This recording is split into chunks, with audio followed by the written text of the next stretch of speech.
Welcome back, F1 fanatics. The Suzuka showdown left Ferrari in the scarlet shadows once again, and the autopsy of their performance just got a whole lot more revealing. We're not just talking about a bad weekend last week, we're digging into the deeper issues plaguing the prancing horse in the 2025 season, armed with fresh insights as we steam towards the Bahrain Grand Prix this weekend. Remember Charles Leclerc's blunt assessment of the Japanese Grand Prix as very boring?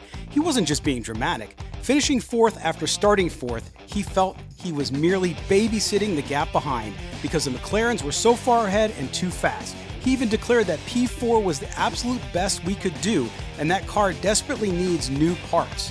This wasn't Ferrari swagger, it was, as we said before, Ferrari stagnation. Leclerc himself admitted after the race that, quote, "We've got work to do on performance."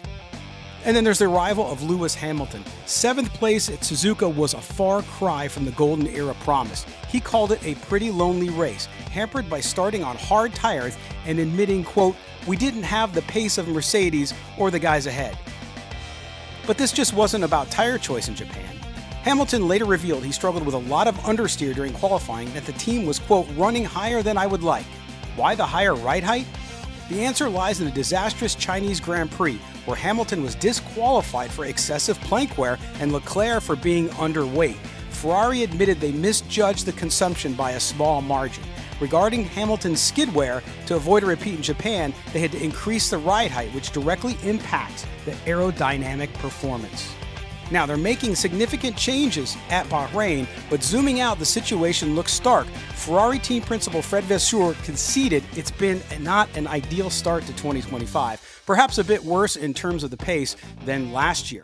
After the Japanese Grand Prix, Ferrari sits 4th in the Constructors' Championship with a mere 35 points, a significant 76 points behind McLaren. Hamilton's own assessment said, quote, "We're 3rd, or maybe Red Bull, McLaren, Mercedes, then us." That paints a clear picture. Ferrari's not just trailing Red Bull, they're being challenged by McLaren and even their injured partner Mercedes. They've had no Grand Prix podiums in the first 3 races. The underlying issues seem complex. Ferrari's start has been dominated by failing to get its car into the right setup window, particularly concerning ride height. There are reports of serious problems discovered in the simulator before the Australian Grand Prix, forcing them to run the car in a comprised state and raise the ride height, sacrificing crucial downforce. While Ferrari denies a specific issue with the SF25's ride height, emphasizing it's a challenge for all the teams, the fact remains that Ferrari has been significantly impacted. One theory suggests Ferrari's slightly softer rear suspension approach might provide good low-speed grip, but causes the car to squat down at the rear at high speeds, leading to bottoming and plank wear.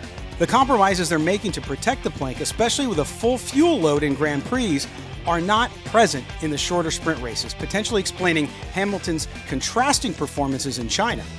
A floor change is occurring for Bahrain, which could be a key to addressing these balance issues. However, Leclerc himself admitted that even a perfect race in Japan wouldn't have been enough to beat Red Bull and McLaren, indicating a fundamental lack of pace and grip. So the question remains, has Ferrari lost its way? The driver's frustrations, the performance deficit, the technical struggles, they all point to a team needing a turnaround. This situation is undoubtedly a slap in the face for a 7-time world champion like Lewis Hamilton. Ferrari must dig deep, find the speed, rethink the strategy, and unleash the beast if they want to capitalize on his talent and return to the front of the grid. The clock is ticking, and the Tifosi are waiting.